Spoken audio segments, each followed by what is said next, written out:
Welcome back to the Head, Heart, and Boots podcast. I'm Chris. And I'm Brandon. Join us as we wrestle with what it takes to transform ourselves and the businesses we lead. Oh, what'd you think? I don't know, it's kind of serious. Should we laugh?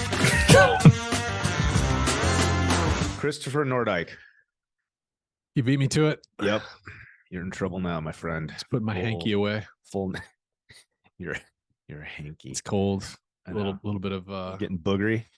A little snottiness. Getting a tad bit boogery. Yeah. So I have I think a fun topic today that I want to get in with you.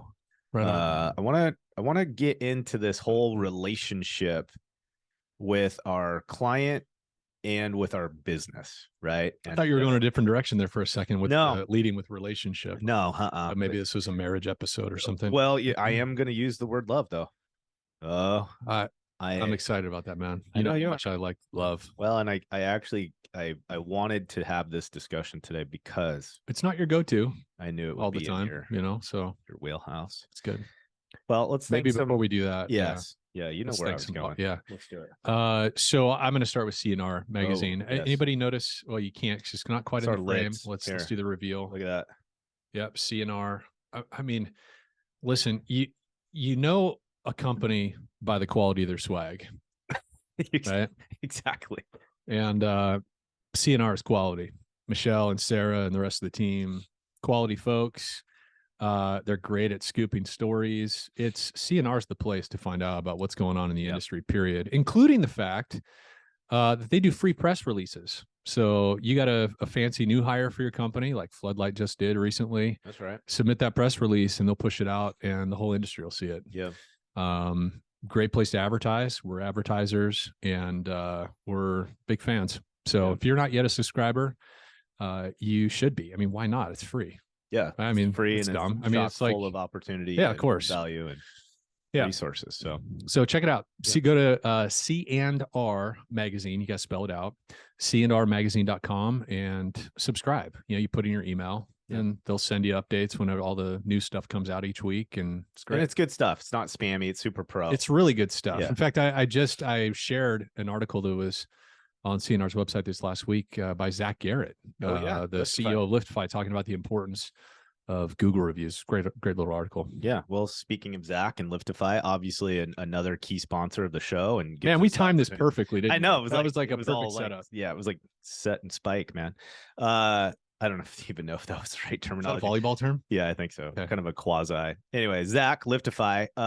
Obviously, we use them, guys. They generate and run our review process, our Google review process, post-training events, and 31 and counting. One-on-ones, all the things. Yep, that's right. And then we have just been addicted to suggesting them to our clients and setting up demos and getting them connected because we just see the result. The team at Liftify is producing. Again, they're, we've said this a lot. They're probably in that 20-25% return range on their effort in terms of securing Google reviews. And then of course, Zach, just in terms of a resource, a knowledge-based resource around our SEO foundation, around organic search activity, like just that one tool and being consistent with that, getting relevant, new, and consistent reviews. It literally has the most profound effect on your organic search. And it's cost-wise, it's silly. It's an easy decision to make. So go check them out. Liftify.com/floodlight. Should be live. Yeah. And you should be able to see some of the discounts and some opportunities associated with that. And it's just good for your business, guys. Like if you don't have a system put into place that's consistently giving you that level of return on reviews, just do yourself a favor and make it happen. It's fire and forget now. Essentially, post a job, they are notified through their system. They send out that request and they chase it until they get it. And they use a series of different methods to do that. It's been valuable. So thanks, Liftify, for your support of the show, and check them out, guys. Yep. Okay, this topic So you and I are prepping for a book club session tomorrow with the Blue Collar Boys. So whenever you get this, it'll be a couple weeks away, probably before that comes out. But as a team, we've been reading this book by Keith Cunningham called The Road Less Stupid. And first off, I just love the title because I think it's fun when guys or gals that have been associated with hierarchies, like big corporations and stuff, when they use language that's like just down to earth and approachable, I can appreciate it. Yeah. And this guy's book in general I'm I'm becoming a fan to the point where I feel like it's a little bit of a leadership playbook that I need to have on the nightstand so I can refer to it on a consistent basis. Yeah. But anyways, one of the sections I was getting into again, because I've gone through it once and we're working through it again, but I was getting into this section where he was talking about how a lot of companies, right, will fall in love with themselves. And that sounds weird, but I mean, they become very passionate around this thing. Okay. Yeah. This thing, this service line, this product. And they really get so focused on the love for the product or the thing, the business, that they forget that really it's about falling in love with the client and then working backwards to ensure that your service, your process, your product meets or exceeds that need. And one of the things I found very interesting about that was he was just hammering on the pain solution thing. He didn't use the language the same way. Yeah, but he's in it. He's like, look, it's people want to get out of pain. Your product, your service needs to be addressing a pain point, right? And we talk about all the time how important that is. And he's basically just reaffirming this drumbeat that you and I have been hammering on with, which is, let's learn about their experience. Let's determine where the pain is, and let's identify the way our team is going to work and respond to help them meet that need or get rid of that pain. So here's what kind of, everything comes in cycles where these experiences add up. And then I'm like, okay, we need to talk about this on the show. Well, we had an exchange with a team yesterday, and they were just talking about how sometimes they get frustrated when working with a multifamily client or environment, because there's this tension between what we want to do as an IICRC certified firm, our conviction, our passion about quality of work and doing it the right way, all the stuff. Yeah. And then there's this, and at times in conflict, what my client really wants, right? Or I think a suitable way to say that is, or requires. Sometimes the business requires that we handle that situation differently. Right. And what we see often, and this is very common. I mean, we have lots of clients in our roster that, look, their pride is on the line. They care deeply about their brand and about them doing it in such a way that protects them from liability and risk, protects their personnel. Like, they're all very valid reasons that back up this stance of, we only do work this way, period. And I think that always kind of sets me off a little bit, because I've just learned over the years, as you've talked about, that our clients are going to require some flexibility, professional flexibility on our part. And I want to get into that some more. But I think what was really interesting about Keith's perspective, as he's talking about it in his book, is this focus on we get so wrapped up in this stance that we take, and it can take different forms. For this one particular company, it was about doing the right thing all the time. I get it. For others, it's the product is the best product. It's the best brand. We are the best. We do elite, blah, blah, blah. And we just forget, like, that's great. And the client really doesn't give a shit, if they're honest. Like, they don't care what you're passionate about. Yeah, they really don't. They don't really care that you follow IICRC standards and that you're a certified firm and you do everything XYZ. We talk about it like they do, but when we honestly dig into it, most of them can and would articulate they really don't give a flying fart. Yeah, because they don't. I mean, unless it has a direct impact on the way that they want to make a decision based on how it will influence their business, their priorities, whatever, they really just don't care. And so we can fall on this sword of, we are this business and we are so passionate about our quality of work and what we do. And we just forget, like, those are good standards to have internally, but it's not necessarily what grows the business. What grows the business is focusing on, what does my client need? And can I work backwards and create a system and a process that still protects my brand and my firm, but gives my client what they want. Capital THEY, right? They, like, not ours. Well, the timing is great. And it's funny how you and I, we mind meld like this sometimes. Like you were, you happen to be reading this and thinking about it. And this morning, I was invited to come speak to a networking group, a private Facebook group thing, via Zoom call. A bunch that anyway, it was basically a group of really young restorers. Well, a lot of these people had only been in the business for 1, 2, 3 years. Most of them were under $1 million. And I decided to talk about sales. And so I think a lot of them were expecting kind of some whiz bang tips on, what to say to agents and stuff to hand out and, how often you should drop in and all that kind of stuff. And I just kind of took all that off the table. And to your point, right, we already know this, and we've talked a ton about how route marketing in the form that most of us understand it is dying off because it's become noise. It's become a distraction. And then there's a whole bunch of other factors why. But as I was talking to this small group of restorers, the reality for them, many of them have like 3 trucks and they have 2 people and a part-time marketer. And, and I asked them the question, I said, hey, if you're going to sell features and benefits, right, you're going to go in and talk about your scope of work. They ask you about your team, you tell them about your team, and you get into this whole features and benefits conversation. How in the world do you think you're going to compete and win against the ServPros, Service Masters, Belfours, right? BMSs, First On Sites, Blue Skies of the world. Yeah. How in the world, if you're gonna sell features and benefits, what we do, if you're gonna talk restoration, how in the world do you think you're gonna compete with them? And I just let that question hang there for a bit.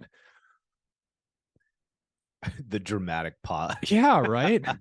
Yeah. And I said, the way you're gonna compete is through relationship, right? The way you're going to compete is through relationship. And how do you build relationship with somebody when you're a small little mom and pop? Now, so I'm addressing the small mom and pop kind of chucking a truck. And I say that affectionately, by the way. Like that's where a lot of us started, right? So if you're going to try to compete, gain market share, build your business, you got to find a different way. Because if you plan on doing the whole smiles and candy thing and just Google PPC and that kind of stuff, it's going to be a long road for you to get where you want to go for most people. So figuring out how to sell intentionally and get out there and have the right conversation with people is really important. And so I told him, I said, look, the only way that you're really going to win, especially with commercial accounts, is to get in there and find out what their experience has been with other companies. And I walked them through our whole pain solution selling kind of model. And they were in awe. I mean, I was the star of the show. It was really fun, felt great.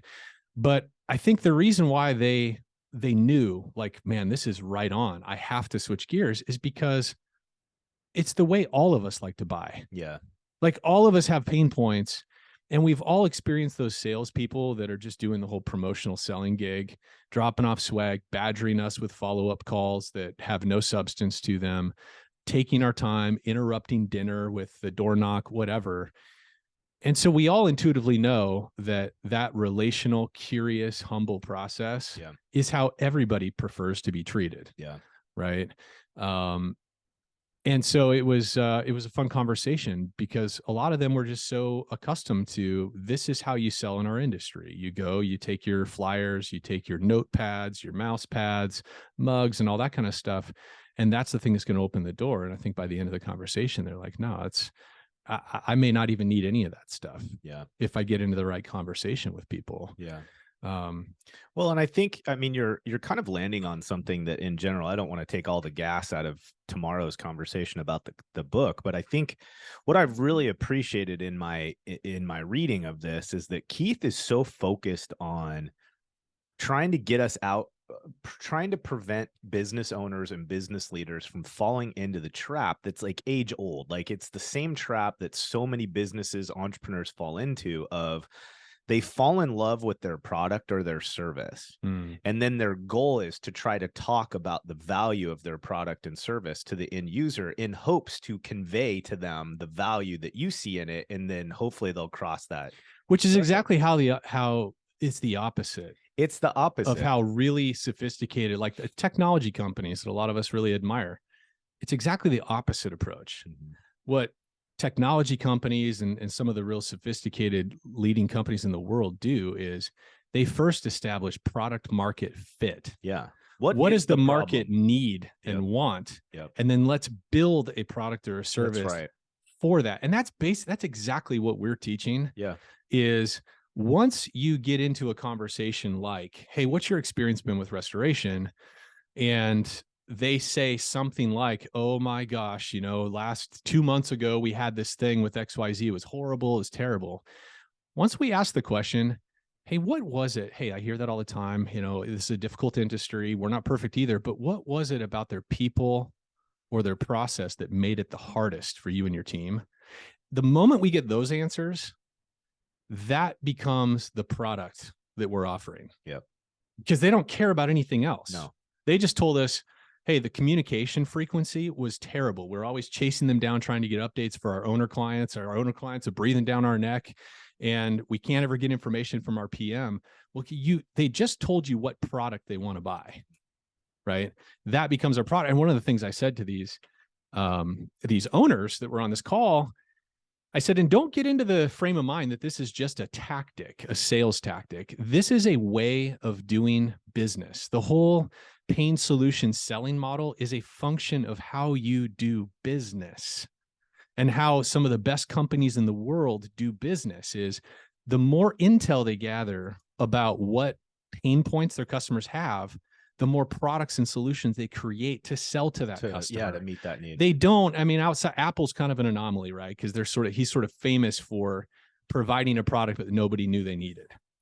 And however, though, what do is they are hyper focused on the customer's experience with the product. User experience, man. That's what they're selling. That's what makes them a beast. That's why they can charge what they charge, is because they're so keyed in on what does my user experience? How do they feel?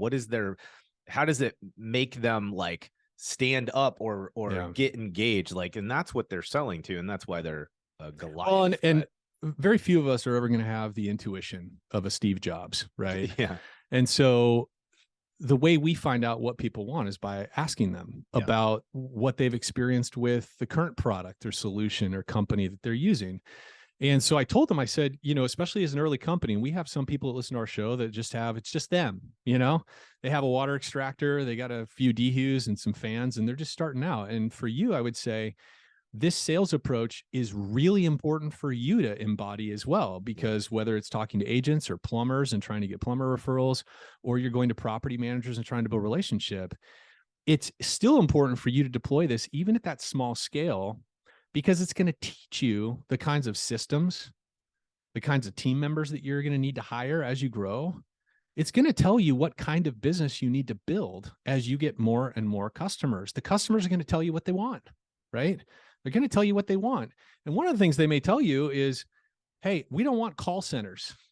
We don't want your $499 call center that you use to take all your calls. We want to talk to a real person. And so then you know to prioritize hiring a receptionist as one of your first key hires to take those calls and provide more of a personal experience. I said, but the customers will tell you. They'll tell you what their pain points are in your market. Yeah. And then in some cases, you may not have an answer. Yeah. And you're going to have to build it. Yeah.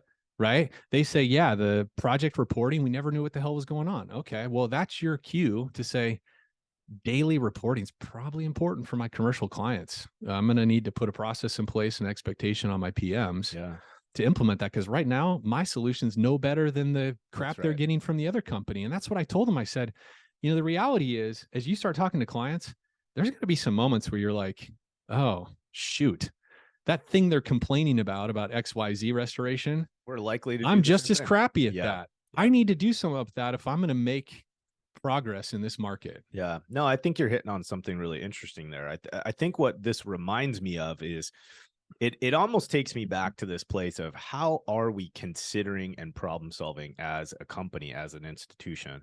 And I think that when we get caught up in this love affair with our own brand, our own company, our passion about our business, we lose being connected to the thing that we should be using to to problem solve from. And that is, again, it's our end users experience in mind. And for us as a service brand, it really is less about product and far more about experience, right? So what are we doing? What are we focused on? Here's some things that remind me of. One is, we got to stay out of this danger zone of problem solving the wrong problem, right? And when we are constantly looking at our business through the eyes of what we're passionate about, what we care about, what our brand says, what IICRC says, we're going to run the risk of never actually solving the problem or creating systems and processes that support what the client wants to buy.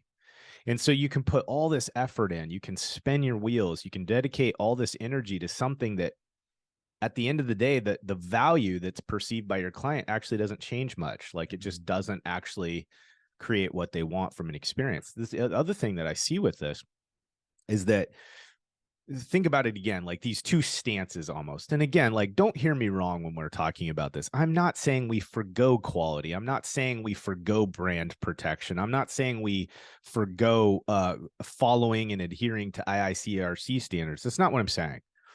I'm just saying that those are like baseline foundations for having a professional company. But what we're developing is a system and or processes that meet or exceed our clients' wants. Yeah, that works for them. That for them, that's the goal, right? This other stuff are standards we have to uphold because we're professionals. But how do we grow our business? We've got to tell a story about an experience our client wants, not what we think they want. So anyways, here's my thought on this. And I don't know how accurate this is. I'm just like kind of thinking out loud, right? As I've been considering some of this. Let's think about these two stances. I've got one camp, which most of us are probably in, of, hey, I'm building a business. I care a lot about it. I'm passionate about this business. I want it to be safe, secure, and have a healthy future. Great. Then there's this camp of, that's kind of foundational. I'm very passionate about my customer's experience. I'm in love with my client. I want to be focused on and build a system and or a process, a service line that thrills my client. You can hear, if you're listening to this, there is a distinction between those two. Now let's ask ourselves a question about some of the processes or internal employee systems that we like to mirror. After action review. Think about our stance again. I'm in the camp of, I'm so passionate about my company, my brand, IICRC standards, right? Or I'm in love with my client. Okay. We do an after action review. If I'm doing an after action review from the perspective of, I'm just trying to create a better customer experience, what is my posture like when we poke holes and or poke at that existing process versus I'm in love with my brand. I'm in love with my company. I'm so passionate about what we do. When you have an AIR from that perspective, how often are we actually defending the process that's in place, right? Because we've already determined internally, well, this is the process we have to follow because it meets our needs internally versus we're designing processes that meets the need of the end user, right?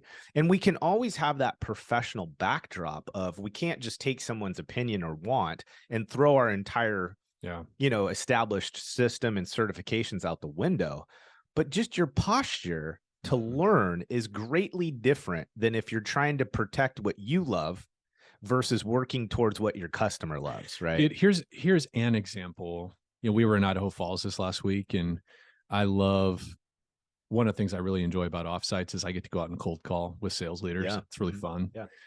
And I think part of what we're talking about here is there's an element of delayed gratification sometimes that we just have to really own and value. And what I mean by that is, me and the sales leader went into a brand new senior living prospect, 80 beds, not a huge property, but a cool prospect. And we introduced ourselves to the maintenance manager, and I did what I always do, which is I said, hey, this is what we do, facility partner, disaster restoration, et cetera. This particular company also does carpet cleaning and stuff like that. And I said, but how do you manage your facilities here? I mean, like what vendors do you also work with? How long you been here? She's like, oh, we just took over this property 2 months ago. I've been trying to get my arms around all the vendors here. It was basically a distressed sale. So we weren't given any information about our our HVAC equipment or any of that stuff. And we've just been scrambling, trying to address things and get things tidied up and get things in deferred maintenance and all this kind of stuff. And as I'm hearing her say that, I'm realizing, okay, this is not the moment for me to pitch carpet cleaning, which is one of the tips of the spear this company uses to get in, and they clearly needed it. But her sense of overwhelm with what she's been asked to do, with being a brand new maintenance manager, a building that was just acquired. It's the first senior living property in this guy's real estate portfolio. And so they're just figuring it out as they go. Mm-hmm. And so in my mind, I'm thinking, okay, I could probably sell some carpet cleaning right here, or I could be the hero and I could help this person get their arms around what's happening in their facility. So we entirely shifted gears. And I took that sales rep and that maintenance manager said, you know what? Do you mind just showing us around the property, some of the things you've been working on and what stuff is frustrating you right now? And she walked us around, and they got some air ducts cleaned, and the guy wouldn't touch their actual HVAC air returns because they weren't sure what model it was or how things were connected. And that's become a thing that she's had to chase down. And their exterior, they need their exterior building wash and windows done, and they can't find a vendor that will respond to calls to come and do the work. And they have a hardscape landscaping thing they want to put in. They can't get anybody to come out and give them bids. And the laundry list of stuff, none of it related to restoration. And we got out of the meeting with a meeting for the next week to bring one of the division managers with the sales rep to come collaborate on walking through, introducing them to some subs and some contractors that company's worked with a bunch. They've vetted. So not only are we taking an opportunity to introduce some of our subcontractor and partners to a new prospect, but we're helping a new prospect figure out their business. Yeah.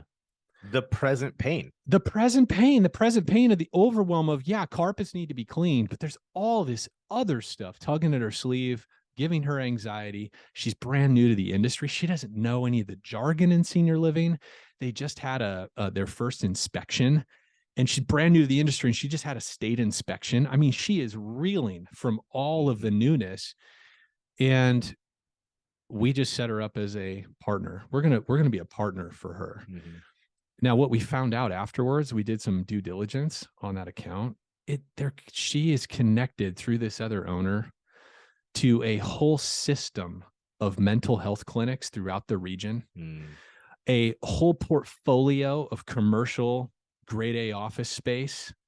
So once we help them solve their problems, how likely are they to introduce us to the owner of the portfolio so we can potentially help out other properties that he's onboarding? Right. What will that turn into? Yeah. Where's the big win? I think that's part of this thing too, is as we prioritize the customer, we get an opportunity to tap into, in a lot of cases, a much bigger win. Whereas we tend to be hyper-focused on the water damage event, the roof leak they called us on, the whatever. And it's like, wait, hold on. Let's step back and see, who are we talking to? That's right. And what do they really need? Yeah.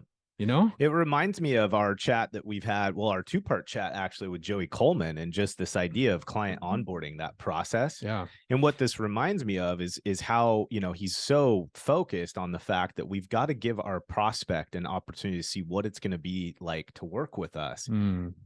Even before they formally work with us. And there's in our industry specifically, the way that we sell, we have to do this because it's one of the only ways we can keep that relationship healthy and moving forward, because we can't control when the call happens. We can't control when that event actually strikes their property, but we can give them all sorts of experiences to show them what it's going to be like to work with our company, even before they've worked with us.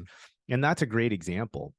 And I think that's what the power is in making this mental shift of, and it's funny because I feel like a lot of these things are kind of in contrast to each other. Like, example, we hear all the time, business leaders, and we've talked about the value of this, is don't worry about the client, focus on your employees. And we say, and we buy into that. I think it's just the context, right? Is where we're coming from. Is the idea is, if we have happy, engaged, qualified, trained, and competent people, ultimately then what will our client experience? So it's not a different perspective, right? It's just like, in action, where are we going to invest the energy is going to go into developing our personnel to create a different customer experience. But the point of that still is driven by love for our end user. Yeah. We're going to equip our people to create the kind of experience our clients want because we're focused on that. We want our brand and our service to meet and exceed our clients' needs. And so I know sometimes this stuff feels a little bit like it's in conflict with each other, but it's really not. Like you just can't go wrong if you start from this position as a team. This is all the way down from frontline tech to owner of, listen, our primary focus is to learn our clients and customers' needs and then to work backwards to create a system, a process, and hire the kind of people that will then deliver on exactly what our client's looking for. We will sell. You will sell when you do that. Yeah. You get into a commercial environment, just like you said, with this kind of individual, and from the gate, you're focused on what they need, not what you're trying to sell because of what you're passionate about, in quotes. You do that. You put that effort in. It's the PMATs. It's the whatever. Yeah. You prove to that person what it's going to be like to do business with you. Yep. And especially in the face of there's no monetary return in that moment. They see that. They take note of that. Yeah. And then what happens? They tell people about your business, not because of your certifications, not because of your logo style, not because of your colors, and not because of the type of equipment you use. They do it because you created an experience that met their need or removed their pain, and they will literally move mountains for you. Yeah. Right. Well, let's go back to the senior living example, right? Like the obvious move, I think, to a lot of us salespeople in our industry, when we start hearing overwhelm, we're new to this property, we can't figure out what's going on, we're, figuring it out as we go. A lot of us would jump right to emergency response plan or whatever you call it in your business, or emergency preparedness plan, whatever. A lot of us, they need an emergency response plan. They're all dysfunctional and they don't know what the hell's going on their property.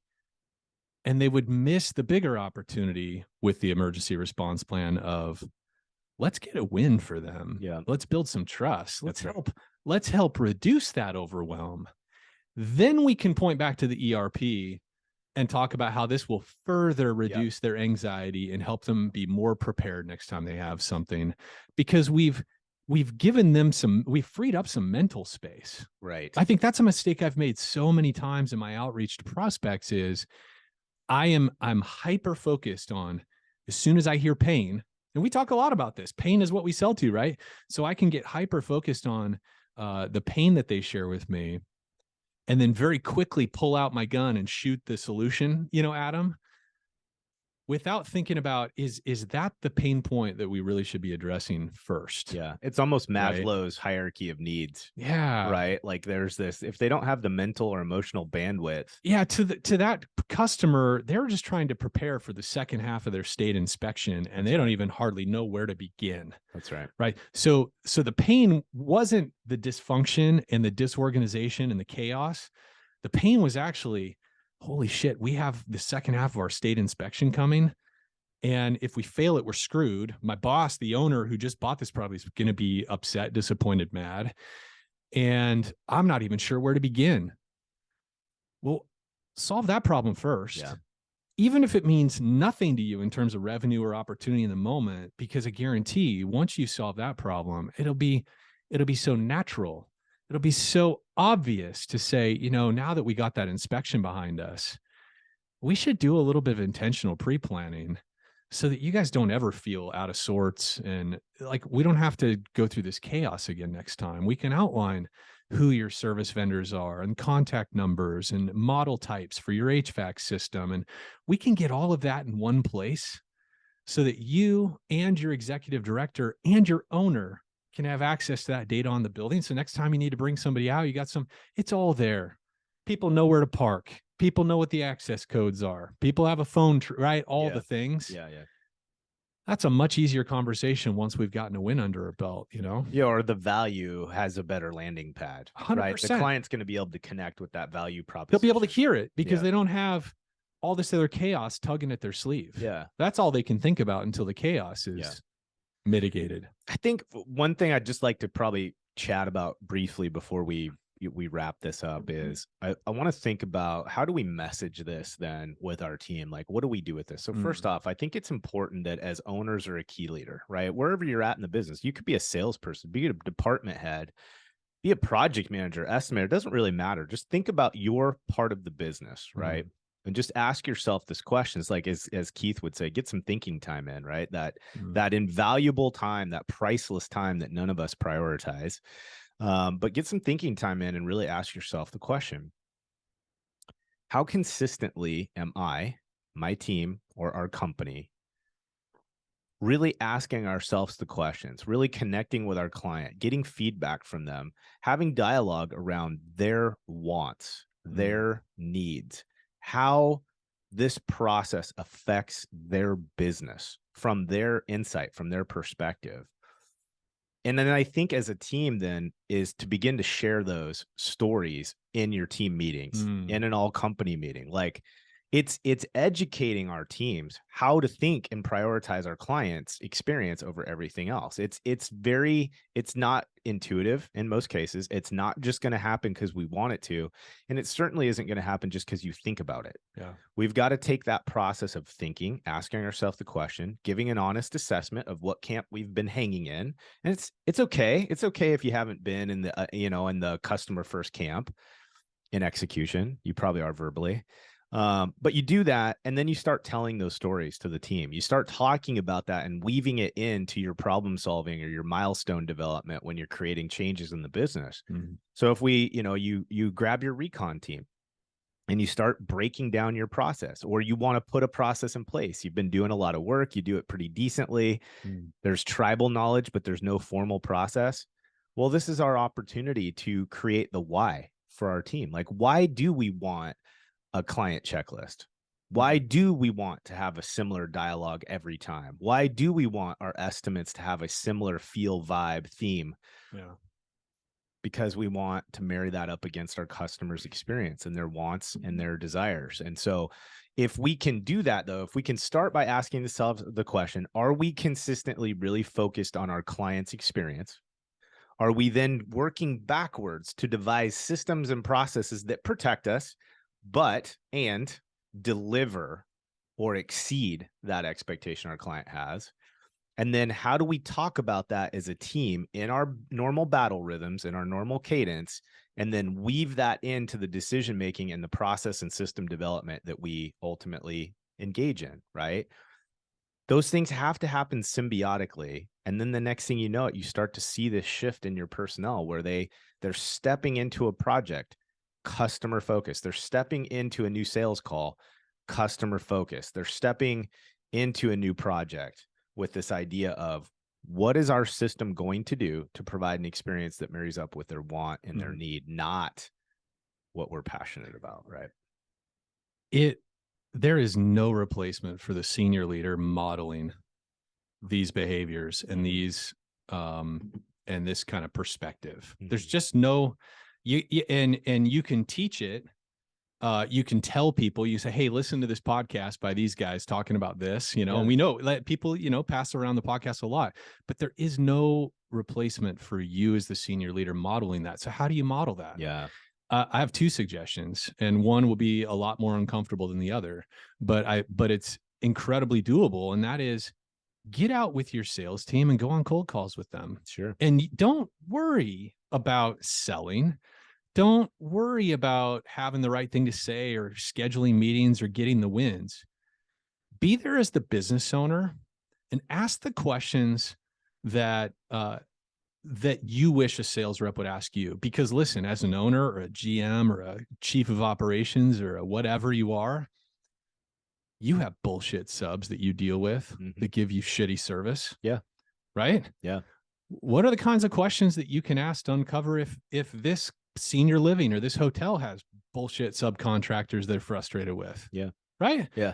What is the kind of stuff that you deal with, with your subcontractors and vendors on a daily basis? Yeah. Put yourself in that mindset and just be curious about if they have similar challenges. That is the quickest way for you to connect with what your customers are seeing, feeling, and experiencing from other vendors in the market. Getting on the same side of the table, as you say. And teach your, and then bring that to team meetings. Hey guys, we just switched vendor. Like, share this stuff. It doesn't all have to be restoration. It doesn't all have to be from the Resto playbook, right? Share with your team when you swap out a subcontractor because they were consistently giving us shitty service and therefore reflecting poorly on our company. We swapped them out. We swapped such and such plumbing out with so-and-so. And I want you guys to know why, because some of you may have had friends that work there or whatever. Here's why we made the decision. We were seeing this pain point, this pain point, this pain point over and over again. It was tanking our profit on some things. We were irritating our clients, and it's just unacceptable. And we tried to have a conversation to coach them through it, and they just weren't willing. So we're swapping it out. Just like we occasionally have to swap out our vendors, the people, the prospects out in the field that we're talking to, they're getting bad experience from some of their restoration company and other vendors as well. And it's our job to find out what those problems are and for us to be the solution. We want to be the solution, not the problem, right? That just that kind of language, bring that to your people. But the way you can get that language is by going out and going out on sales calls and just don't worry about selling. Don't worry about passing them your business card. You don't need to do any of that. Just be curious as a business owner and talk to them like a peer. The second thing too, and I sound like a broken record, but I really believe in it, is I think as an owner, a division manager, a GM, all of the above, I think you should call on closed jobs every single week and have a special kind of conversation with that client, commercial or otherwise. And just say to them, hey, I am, and give them your title and name. I'm so-and-so, we just finished a job for you at XYZ building or at your home. And I was hoping I could just take a few more minutes and just get a little more detailed info about your experience with us. And I like to lead with the question. It's just a great opener of, I saw your 5-star Google review. It sounds like you really loved, Johnny or Sally, your project manager. That's so awesome. I made sure to pass that feedback along to them and they were stoked. But do you mind just sharing a few more things about our people and our process that you experienced that made it a 5-star experience? Anything specific that you could talk about? The feedback that you get from the customer. One, when they know an executive leader is taking time after the whole job's been closed out, they already got the certificate of satisfaction signed. They told us we're great, the Google review, everything else. But to have a senior leader come back and say, hey, we really we want to improve on every single job. I would just covet your feedback, and asking some really specific detailed questions that are only really to benefit people like them, to get a better service experience.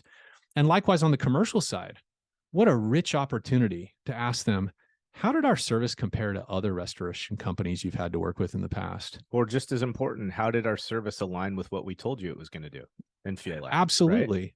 Absolutely. But don't get so focused on getting feedback on you. Again, it's asking these open-ended questions like, hey, so first of all, I saw that 5-star review. I saw the COS. Sounds like the project went really well, but I'm just curious why it went well. What was it? Yeah, is there 2 or 3 things about our people or process that just really made it easier for you guys? And if you don't mind, could you just contrast for me what the experience was like compared to previous restoration companies you've used? Was there anything that you were disappointed in that you've gotten or experienced with other companies? While overall you were happy, was there any small disappointments of stuff that we didn't do that you've been accustomed to? Sure. And also, is there anything specific about our people or process that was different or better? Because I love to pass along those kudos. And a lot of times if we're doing something better, we can do it even better. Sure. By us focusing on that, right? So those kind of interviews are a great way for us to gather that intel. Yeah. And then of course, the modeling part is us going back to the team, going to the morning stand to with your technicians and saying, hey guys, I just want to tell you about a call I had with Mrs. Jones. Any of you work on that job? Right. Hey, right on. Hey, by the way, Sally, they said you were just the best. You clearly created a great experience for them. But here's what they also said, guys. The fact that you guys remember to put booties over your shoes really stood out to Mrs. Jones. Like they've had previous companies and plumbers and stuff coming through their house. No one ever did that. And she really valued that because they have this fancy rug in their living room that she always worries about. Yeah. So guys, that's why we do it. Yeah. Right. That's one of the ways we win with people. Yeah. Just connecting the dots. That kind of stuff. Yeah. Right? It's the why. It gives them a valuable why proposition, I think, for being supportive and engaged in all the changes and modifications that we do. And we see this a lot with teams that are moving from, we kind of just figured it out to get here, and now we want to formalize that and make it more consistent and more scalable. Well, then there's always some pushback, and that why driver is really important to get your team on board. I think maybe if you're comfortable with this, just a place to kind of land this plane is, think about it this way, guys. Think about our own relationships. Okay. Like I think most marriage counseling, right? If you go to some experience in marriage counseling, you're going to hear how valuable it is to focus on your partner and meeting their needs and wants. And ultimately what we see happen is there's this natural reciprocation that kicks in, whereas if we're busy as a couple, really thinking about the other person's needs, inevitably there's a strong chance you will end up getting your needs met. And that's because both peoples are overly indexed on worrying about the other's experience versus their own. Net result, we both end up getting what we want. Right. And I think this is a great way for us to think about our business and our relationship to our clients is, how often are you and your team approaching your systems, your process, your selling efforts, the way you behave as individuals, the KPIs, the things you're monitoring, from the perspective of, are we really focused on meeting the needs of our partner? And in this case, being the client, right? It even goes as far as leaders thinking that way about their own employees. Yes. Because to a certain extent, not a certain extent, to a very specific, in a very specific way, our clients, we have internal clients, and those internal clients are our employees. And often we're approaching our relationship with them from this space of how they're affecting me, how they're affecting my company, how they are a strain on me. And the reality of it is I wonder what would happen as we put more effort into creating an experience that meets our employees' needs. And then in return, what does that do for our clients and us as a business and as a brand? And so I think that's the encouragement here. We don't have all the answers, guys. Like, it's not a silver bullet, but it's just making the shift of, are we focusing our energy on the partner and filling their needs? And because if we are, it likely will give us the result that we're looking for, a growing, healthy business. Right. All right. It's good. Okay. So, gang, if you liked it, share it. That's the rules, right? The rules of this new internet, the internet world here, the interwebs. If you like it, share it. If you're interested in talking to us about one-on-one consulting or having one of our live workshops come to your area, just go to floodlightgrp.com. Follow the links. It's pretty easy to do a little web submission, and we'll get back to you, and we'll get a chat on the calendar. Anything else? No, that's it. I think that's it. All right. Pedal down. Have a great week. We'll see you next time. All right. Bye. All right, everybody. Hey, thanks for joining us for another episode of Head, Heart, and Boots. And if you're enjoying the show, but you love this episode, please hit subscribe, write us a review, or share this episode with a friend. Share it on LinkedIn, share it via text, whatever. It all helps. Thanks for listening.